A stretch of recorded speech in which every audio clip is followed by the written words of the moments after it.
studio के सौजन्य से मैं वही गायिका पूजा कुमारी,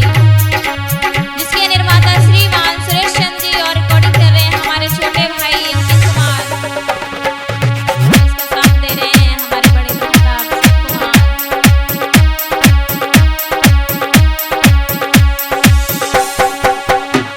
तो सुनिए, एक पत्नी अपने पति से कैसे कह रही है रो रो के, मेरो सैया दो के बाज दो का देगो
हंस के मेरो सैया धोखेबाज धोखा देगो हंस के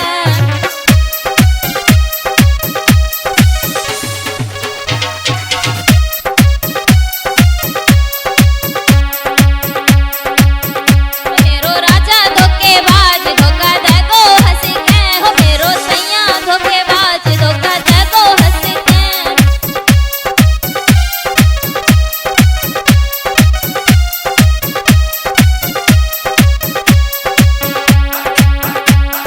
पिलखत अपनी रनिया छोड़ी पिलखत अपनी रनिया छोड़ी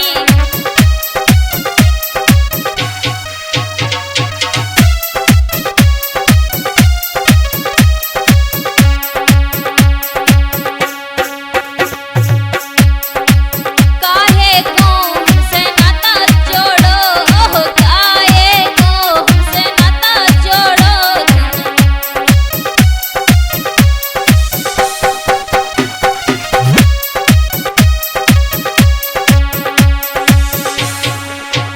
अब गए